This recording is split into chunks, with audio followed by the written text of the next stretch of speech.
Welcome to USA Global TV and Radio, where our mission is to provide education, entertainment, hope, and inspiration. USA Global TV and Radio connects you with experts and audiences all around the world every single day to help you succeed in business and to live a richer life. Visit us at usaglobaltv.com to learn about career and life-changing training and mentoring programs like the Listening Mentor. Subscribe to our newsletter to stay informed about our special programs and offers. Discover how you can become a guest on one of our shows or a host or producer of a USA Global TV and Radio show of your very own. That's USA Global TV and Radio, where the doctor is always in.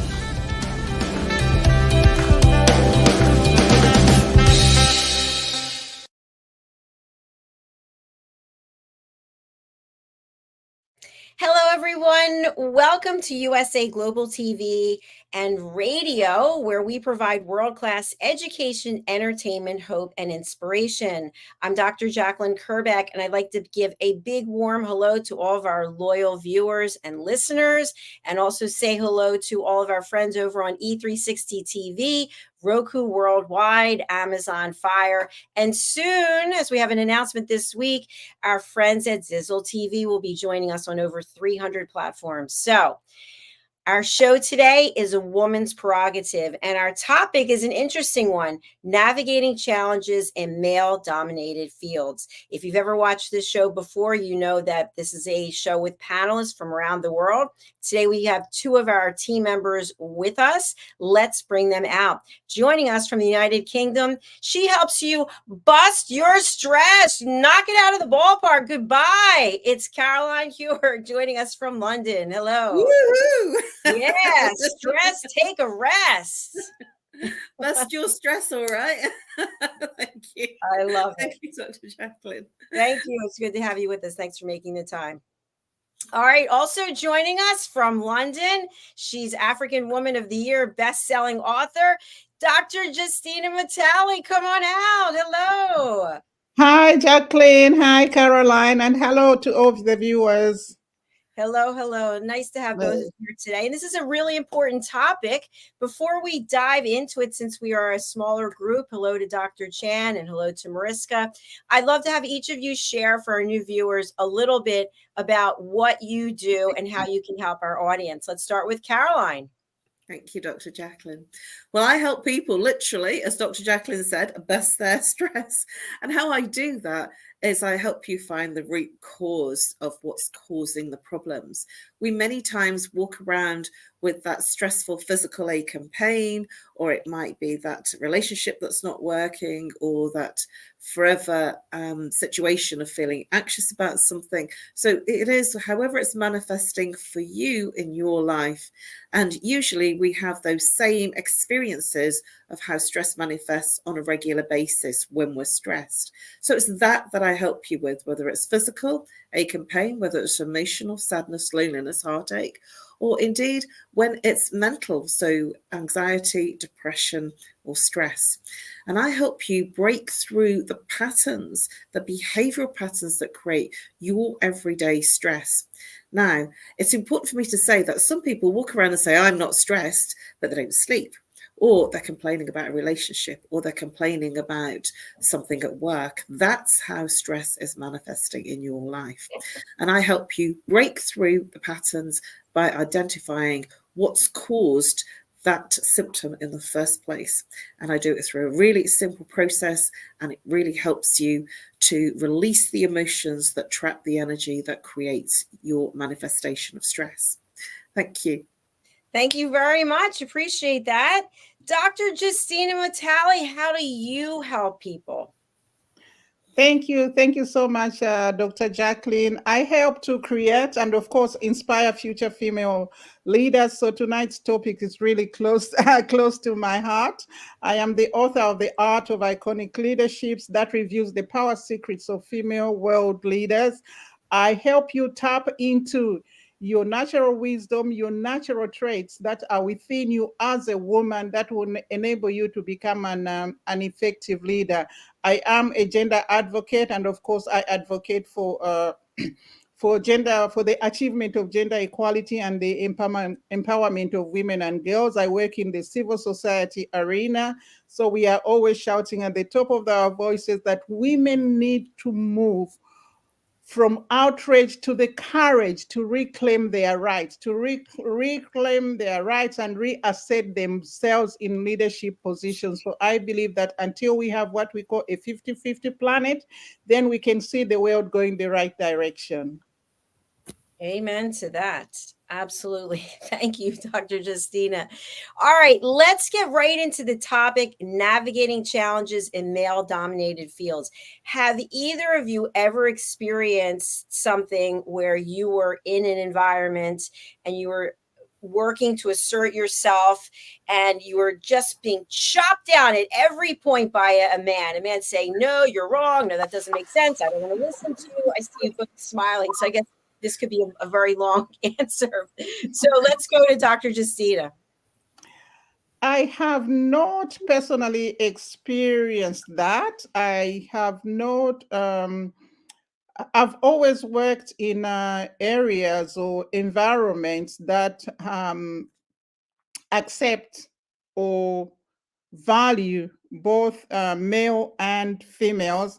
But I have heard some of and also during my research, I have seen and found that there are a number of things that women, the challenges that women find that they would need to navigate in a male, if they have to work in male-dominated area.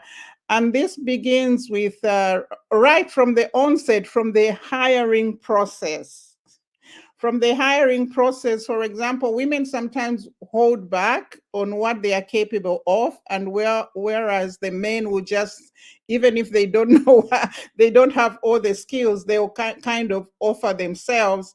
Then there's also the issue of the gender pay gap, where men would be paid more for the same kind of job while a woman is being paid less for the same position, the same responsibilities, and of course the same with the same job title. So those are some of the challenges that we have found through research that women face that work in male-dominated environments. Thank you, Dr. Justina. I know for myself, I've typically worked in male-dominated environments from my first job. And even now in television, I haven't done a lot of research, but I do know that people are always saying, oh, you're a pioneer. Well, I don't think I'm a pioneer because we've got Oprah and Ellen and a lot of other people over here. But there have definitely been a number of challenges. And I appreciate the fact that you advocate for equal rights and for gender equality. So thank you. Let's go over to Caroline. What would you like to share? Thank you. I totally agree with Dr. Justina in terms of that there is challenges, and it's great that you haven't experienced them in the comfort of your working environments. That's absolutely wonderful. I have. Everywhere I've gone in corporate, I've constantly experienced the gender situation of the masculine energy being in the boardroom. And even when I was doing lots of voluntary roles, it was quite hard to be accepted, but I was just doing the work anyway, and then landed up getting those voluntary roles in chairman's roles in the capacity of volunteering. And I was working probably harder in those voluntary roles than the person that was actually being paid within the a company environment that was working with the voluntary capacity. So, for instance, Chartered Institute of Marketing, I was doing more as a vice chairman than the person that I was actually connecting with that was being paid for the role. So it is a challenge. And what you've said, Dr. Jacalyn, in terms of the pay, it is different, and it's been going on for a long time. And there's so many aspects to this that I could bring up, that, sort of right from the word go, when I first started working, when I left school, I was working as a baker and confectioner when I first left school, and I was a master baker. So obviously, you can't actually have that title anymore. But master baker, essentially, I was working with all men. And because I went into management as soon as I went into the role, because I was being paid as a manager, I was expected to lift the sacks of flour. And they punished me because I was either getting the same pay as them or more when they found out what pay I was on because of management. So I do consider that it's challenging, and I've been in that experience of being challenged in the corporate world ever since I left school back in 1980. Thank you, Caroline. Dr. Justina, would you like to reply to what Caroline just said? Yes. Yeah. We have heard a lot of those stories that Caroline is talking about. And you find that in most male-dominated environments, women's leadership is not appreciated. It's not appreciated, or it's not even acknowledged. So you find that female leaders are being put down by their male subordinates. And also sometimes you experience sexual harassment, or when women are a woman leader or a woman manager, the focus on that woman manager is more on how they look. For example, there was once a news report on the BBC some time back where we had then I think it was Theresa May and Nicola Sturgeon when she was the first minister of Scotland, and there was something that they had discussed that was very important for the country, to do with the politics of the country.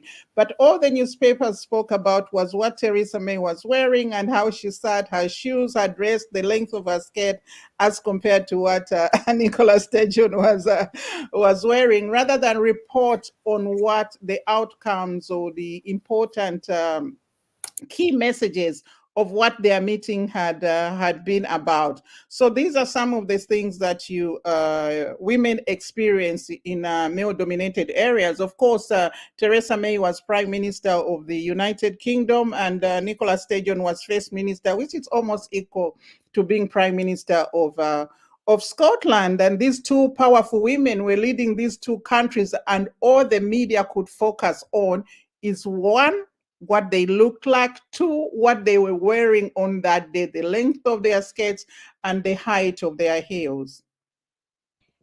And it's interesting because I don't recall ever looking at a male and saying, wow, his jacket sleeve length looks like it's not actually the proper length, or he's wearing flood pants today. Did you see his blue socks on with brown shoes? I don't know.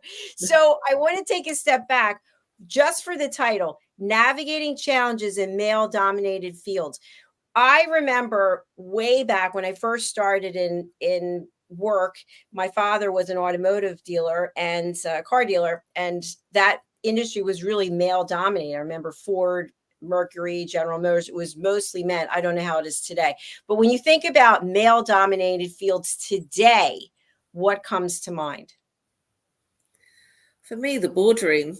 There's still very few women in the boardroom, and it's just a fact. I mean, it's a simple fact. And even though there's been some changes, it is a plain fact. If you look at some of the successful companies, and if you go into the boardroom, it's mainly male dominated with a few token women, if we're lucky. Thank you, Caroline. Dr. Justina, would you agree with that comment? Yes, but also I think at every level of leadership, that is why we are still fighting for gender equality. We are still fighting for what we call a 50-50 planet, where we would like to see that at every high-level decision-making table, we can have 50% male perspective and, of course, 50% female perspective. That's where we can have 50% female leadership in all areas, all spheres of life. That means from politics, business, society, environment, technology, music, entertainment, art, any area of human endeavor, because at the moment, leadership is still dominated by men. When you look at politics, I think we only have about 7% women in as heads of government or heads of state in a world where we have about 193 countries that are members of the United Nations. And also from the last research that I did, I think that hasn't changed that much.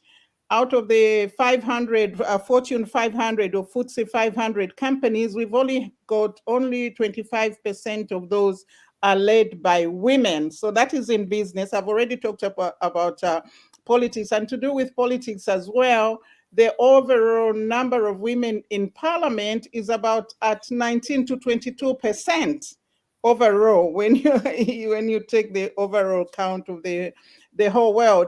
And look, now we are trying to advocate for girls and women in STEM, because even the STEM industry, which is science, technology, engineering, and mathematics, is dominated by men, and women are coming late to that table. In fact, when we go back, you will see that women were left behind in the first, second, third, and fourth industrial revolution. So now we are trying to come on board in the third industrial revolution. So now we are trying to come on board in the fourth and fifth industrial revolution, where we are trying to get more women and girls into STEM subjects. First of all, to start with schooling, because most of the even from school, girls were not encouraged to take science subjects. They were not encouraged to take mathematics subjects or engineering subjects. So we've always been left behind. So it's in all areas, really, when you look around. And even in the music industry, you find there are more male superstars than female superstars. You can count the female superstars on one side of your hand, but there are so many male superstars out there. So it is in all areas that women and girls are still lagging behind. I agree with everything you just said. What I'm wondering is, if we look at the other side, we're advocating for women. We're talking about where women don't have a seat at the table. Is it that we really don't want a seat at the table? We've just given up? I think women are much more. I think women are much more less likely to put themselves forward, and that's not the case for everybody. And I think there's definitely a confidence issue. They're not so prepared to blag their way through, And there is a discomfort for some women, even though they could probably do the job better than some of their counterparts within the working environment. They still feel that sense of insecurity. And I do believe that that sense of insecurity is born of the environment and not necessarily just themselves. And then they take on that insecurity and then feel that they couldn't do as good a job, even though their counterparts aren't doing a great job. They still feel a sense of insecurity for going up to those positions. And I guess that perhaps, you know, imposter syndrome comes up for some people, and also the fear of being ridiculed by their masculine counterparts within the working environment. Yes, I agree with you, Caroline. I just want to add to that, and then we'll go to Dr. Justina. I know for me as an entrepreneur, I hear from men all the time reaching out, hey, I love what you've done. You're doing a great job. However, but did you ever think of, have you considered, like, why are you telling me something else I need to do when you're not even in my industry, but you're kind of just throwing those rocks? And I think it's always been like that. Why do they have to give the negative feedback? And then that kind of makes me feel like, oh, maybe I should withdraw. And then I think, no, I have to soldier on. So Dr. MUTALE, what do you say?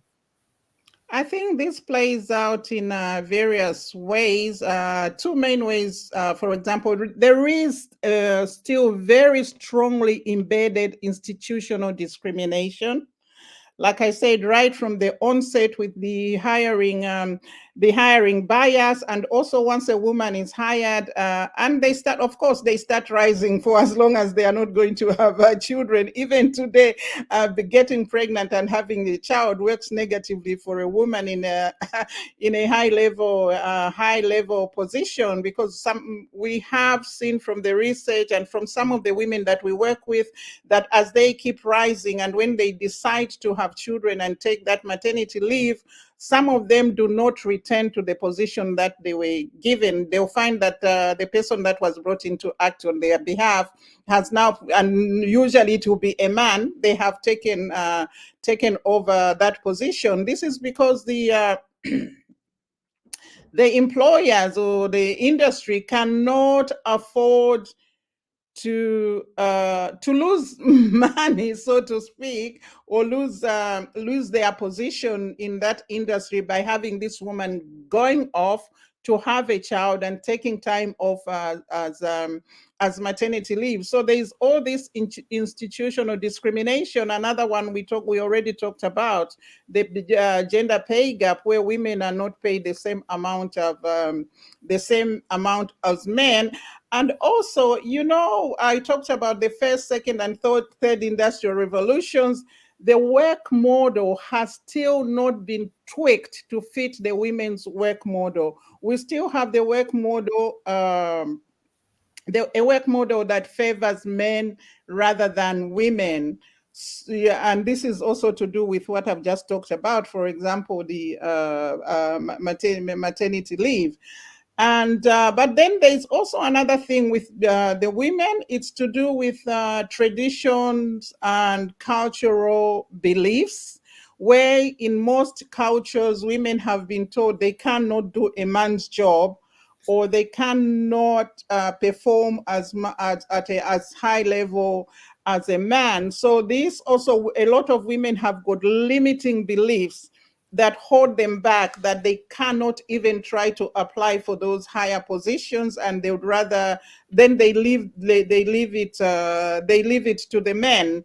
So we have all these you have all these different various factors at play that hold women back. Some of them are actually instilled in there through institutional discrimination, and others are just limiting beliefs because of the cultural and traditional beliefs that women have been brought up with, to think that men should do a certain kind of job and women should do a different kind of job.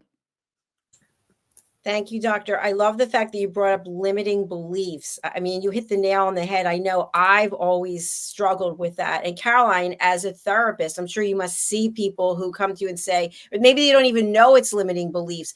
But what I want to know is, do we feel just collectively, the three of us here, based on our experience, that women have the ability to attain more success or be more successful, whatever that looks like, as an independent, as an entrepreneur, get out of corporate, as opposed to staying in corporate and working to rise to the top? I'd agree with everything that you were saying, Dr. Jacalyn, that there is a lot more women entrepreneurs that have actually come out of corporate and set up their own businesses. And I've known of many people that are in quite masculine environments, such as solicitors, barristers, accountants, bankers, that have come out of their corporate environments and set themselves up in terms of consultancy or coaching or mentoring, and they're doing very well. And it's because they hit the ceiling because of the masculine counterparts within their environment of their work, and not able to be taken seriously. And then on the other side of that, I've also seen people that have done very, very well as women within those kind of environments. And then, you know, just today there was some conversation on Facebook, which I happened to make a comment about why are single women that are successful have money, education, intelligence, and beauty, and what's the problem? And I thought, well, you know, without even reading the linked article, the comments underneath it from men mainly, not all of them, but most of the comments from men were because they were saying there was something wrong. So this is then institutionalized that, you know, men think that you should be married, you know, not everyone, but, you know, sort of there is an expectation that women should be married. And when they're married, then they're not useful within the corporate environment. So it's a double-edged sword. And I did, you know, put a few comments in my 2 penneth in terms of what my views were. And there was somebody that really kind of was debating with me and really knocked me back, saying that, you know, that from the perspective of the conversation, the comment, that I should not you know, sort of try and put my problems onto them, you know, that I have my own insecurities. I just thought it was really amusing because they don't like to see there is this definite issue about brains, intelligence, and beauty, and being in the boardroom and actually being in successful jobs in corporate. And, you know, I think that person has a problem.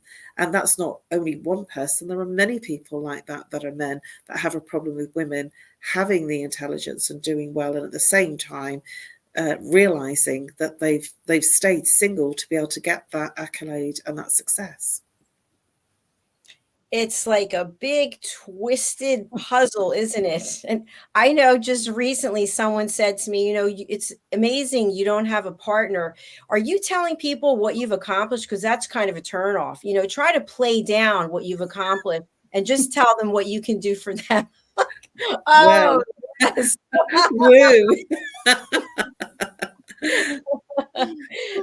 Dr. Matale, over to you. Yeah, going back to your question, women doing better as entrepreneurs rather than being in the corporate industry, I think that is we are seeing this more and more often because when you start off as an entrepreneur, of course, you shoot directly to the top because you are then the founder and CEO of the organization or company that you have founded, and it will take you forever in the corporate industry to rise from where you started from to get to the position of CEO, and also where they have to employ you directly as CEO of a company. It's very rare that they take in women. So women becoming entrepreneurs is really an encouragement and a fast track way to get to the top. We do have women in a lot of women are role models that I could say that have risen to the top in various different areas of operation.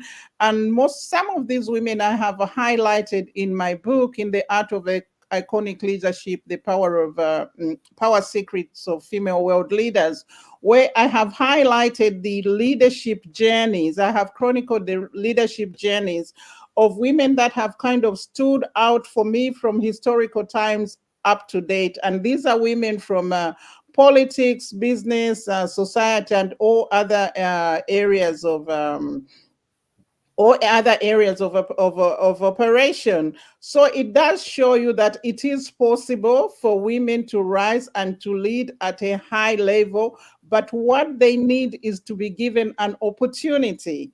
They need to be given an opportunity to do so. For example, if you know the story of Rwanda, the women of Rwanda, before the genocide, traditionally, a woman couldn't own a business, they couldn't participate in politics, and they couldn't even participate in community activities without the permission of a male relative.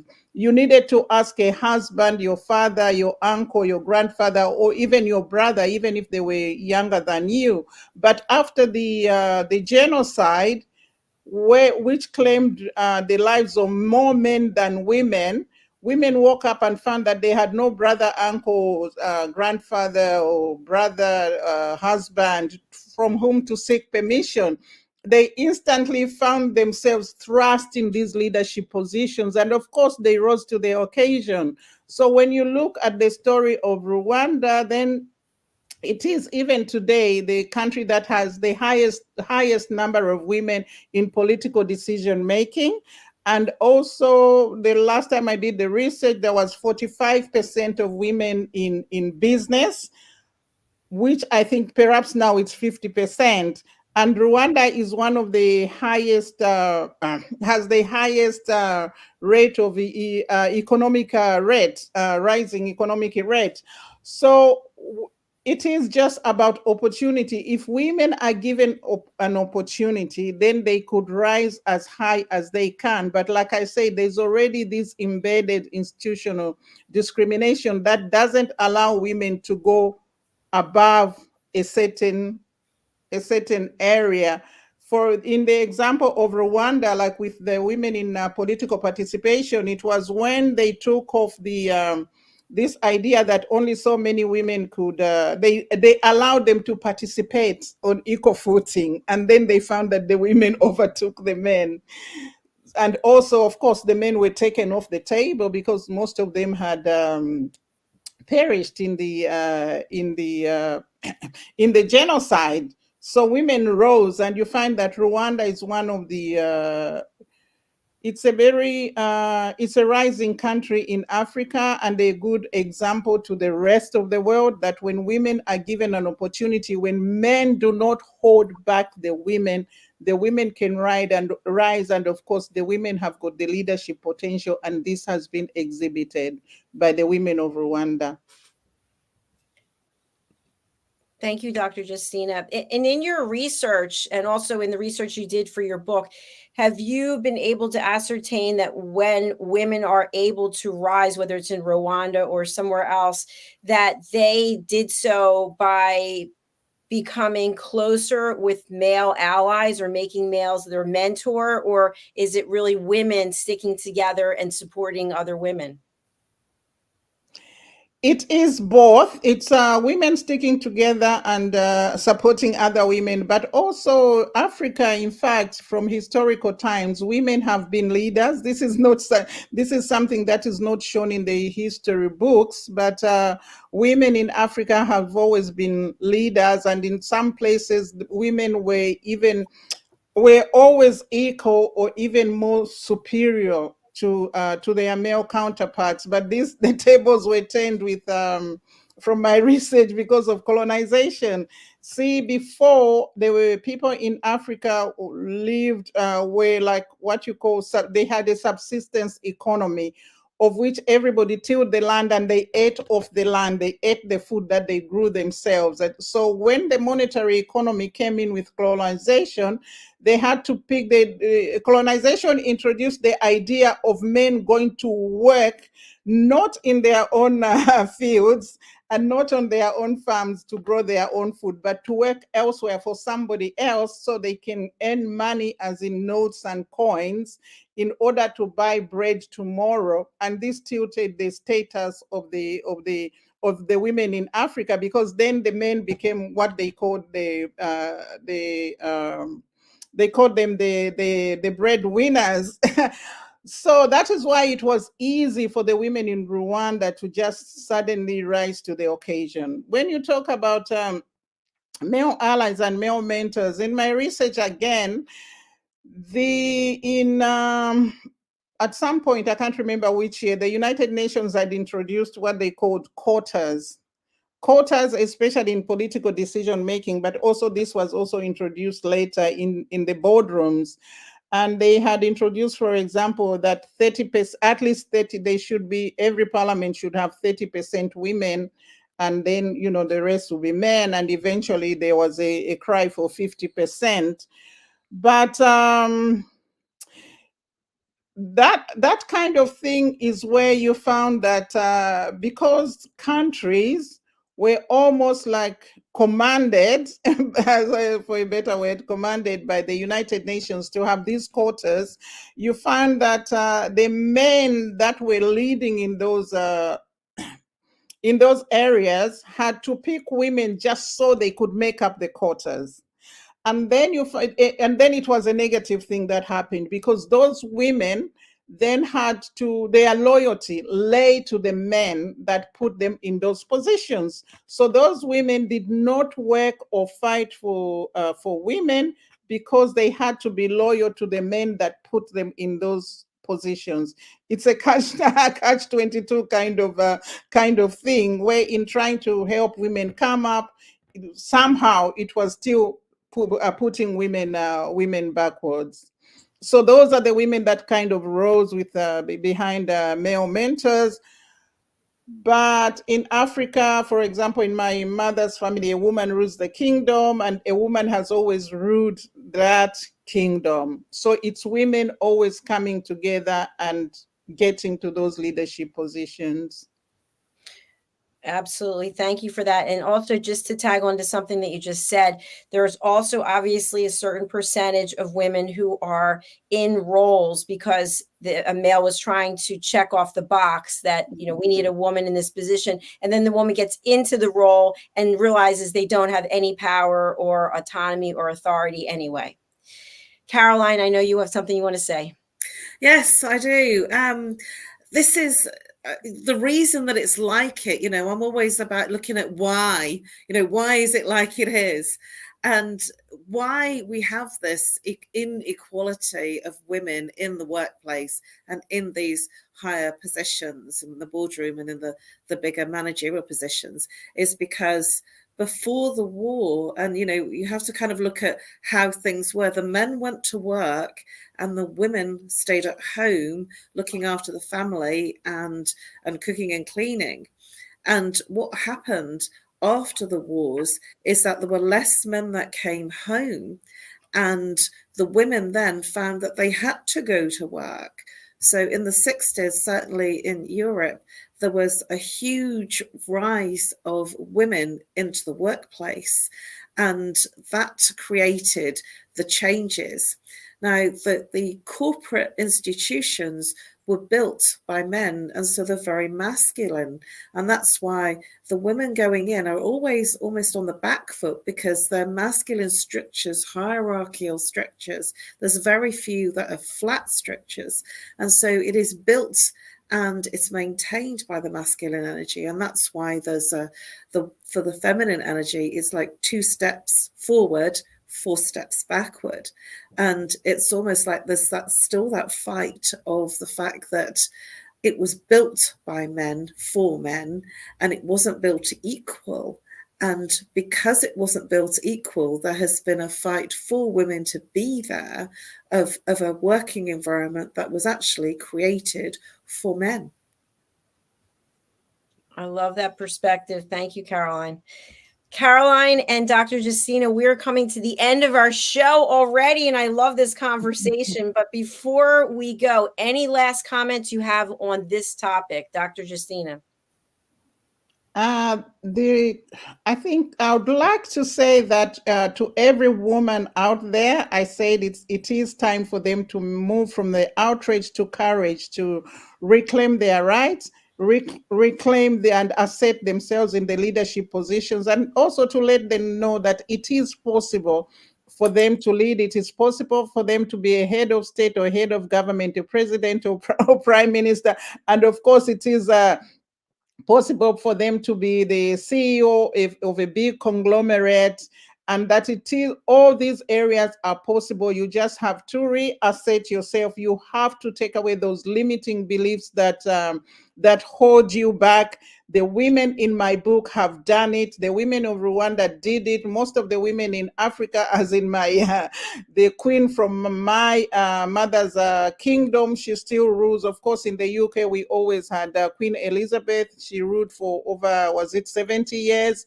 So it is possible for women to rise and also to be in leadership positions. We just have to reassert ourselves and believe in ourselves. We have to have that unshakable self-belief that we can do this, and it is possible for us to do that. Absolutely. And read books like Dr. Mutale's. Reach out to other women who are where you want to go. Most women I know are very happy to provide some type of mentorship or to be a support system. So please don't think you're alone, because you're not. Caroline, last words from you on this topic. Thank you, Dr. Jacalyn. It's important to know and remember the skills of the masculine and the female energy. The female energy is highly collaborative, where the masculine energy are mainly competitive. And so usually the masculine energy gets the job done with logic and practical. But the feminine energy, so the women, they will come in and look at collaborations. So I feel that it is a partnership, because I don't feel that you can do one without the other. And you will find that some of the companies that do very well are because they use the women for the collaboration of working with other companies. And so it's important to remember that where two sides come together, more is achieved. No man literally is an island. And when we bring in the women, there is competition and logic, as well as that comradeship of compassion and collaboration. Thank you, Caroline. Before we go back to Dr. Justina, how can people get in touch with you, and what is your Zoom offer? You can reach me on nomorestress at live.co.uk, or call me on +44 if you're international. If you're local, 07523 120 189. My offer is for a 15-minute free consultation on Zoom, or if you're camera shy, over a call or WhatsApp. Reach out to me on email to begin with, so that we can sort out the best time so that you can have your free consultation and bust your stress. Bust your stress. Thank you very much. Dr. Justina, how can people get in touch with you? People can get in touch with me at Justina Mutale at justinamutale.com. They can also find me on my website, www.justinamutale, and all social media platforms. I am just at Justina Mutale. And of course, they can Google me and they will be able to find me. I help you master the art of iconic leadership by letting you by bringing out your natural traits, your natural wisdom, in order to become an iconic leader. Thank you very much. And thank you both for taking the time to be here today. I really do appreciate you. And we look forward to seeing you again next week. Thank you, Dr. Jacalyn, and thank you, Caroline. Bye-bye. Bye-bye. And thank you to all of our viewers and our listeners. If you're watching over on another platform, please download our app on Roku. It's USA Global TV, Amazon Fire, USA Global TV. Download our app. If you're watching on E360 TV, you can download our YouTube channel, which is USA Global TV and Radio. Thank you again. We're going to close out with some of our sponsorships. We love our sponsors. We couldn't be here if it weren't for them. So thank you so much. Please stay tuned because you can always learn something, get some new information, and we look forward to continuing to share with you. Bye for now.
Women of the Caribbean and around the world, are you tired of the status quo? Tired of barely making ends meet? Tired of giving maximum effort for minimum results? Are you in need of change, a fresh start, a new outlook, a new perspective? It's time to break through. Join us along with women from around the world at the Empower Her Escape, a 5-day all-inclusive royal cruise to the Bahamas and Florida. Connect with world leaders and influencers and begin afresh your journey to more.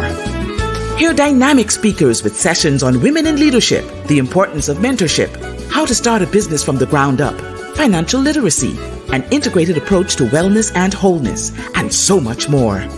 Guest speakers include First Lady Anne-Marie Davis of the Bahamas, Her Royal Highness Katerina of Yugoslavia Lady de Silva, Her Royal Highness Queen Sekothali Mephena of South Africa, and Coach Max, Global Multi-Six-Figure Wealth Coach. Cruise packages include 2 nights at an all-exclusive resort, gratuities, taxes, and port fees, red carpet welcome and extravaganza, course materials, and a souvenir gift bag, flight not included. The Empower Her Escape Cruise takes place on May 15th through the 19th, 2024, departing from the port of Palm Beach, Riviera Beach, Florida. Hosts for this life-changing event are Coach Cherish Hollingsworth of Florida and Coach Mercy Gilbert of the UK. For more information, visit our website at www.empowerherroyalescape.com or call us at 954-203-6608 or email us at cherishresiliencecoach@gmail.com. Connect, collaborate, celebrate at the Empower Her Escape Cruise.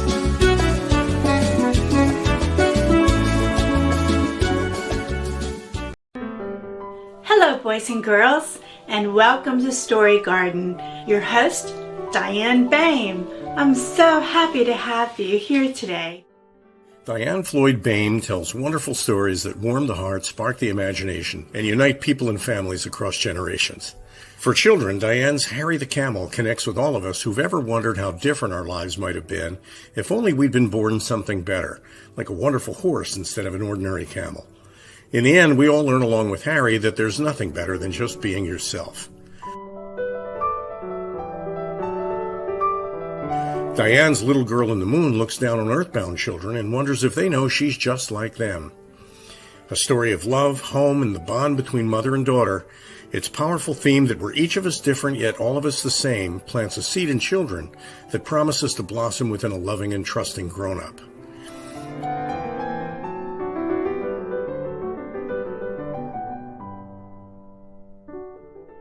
Diane's new biography, Rise, recounts the experiences of her grandmother, Ruby, to reveal the hidden strength of the human spirit. Ruby's story inspires all of us to become the best versions of ourselves. You'll find all of Diane's delightful books and much more at dianefloydboehm.com. Visit dianefloydboehm.com. That's dianefloydboehm.com. USA Global TV and Radio proudly presents our partner and sponsor, Mr. Philip Sykes and the British School of Excellence, building confidence, changing lives. And now, proudly presenting the Polished Professional. On a transformative journey with the British School of Excellence's comprehensive suite of masterclasses, crafted to elevate your professional and personal life. 8 outstanding modules will elevate you to the next level. Module 1, Exploring Life's Purpose, delves into the depths of self-discovery, guiding you to chart your unique path to fulfillment and success. Module 2, Mastering Professional Presence and Confidence. This masterclass is a deep dive into the art of self-assurance and commanding presence, which is essential for standing out in today's competitive landscape. Module 3, Learn the Secrets of Visual Impact, how to curate a personal style that amplifies your professional brand. Module 4, Mastering Professional Etiquette and Communication Excellence, navigating the nuances of corporate interaction with grace and tact. Module 5, Elegance in Eloquence. We impart powerful techniques to captivate and persuade any audience with your oratory skills. Module 6, Unlock the Potential of Your Emotional Intelligence, EQ, and harness the ability to connect, empathize, and lead with emotional savvy. Module 7, Mastering DISC, building a gateway to understanding behavioral styles, fostering better personal and professional relationships. Module 8, Mastery in Dining Etiquette, building your confidence to perfect the subtleties of dining with finesse, enhancing your social savviness at any table.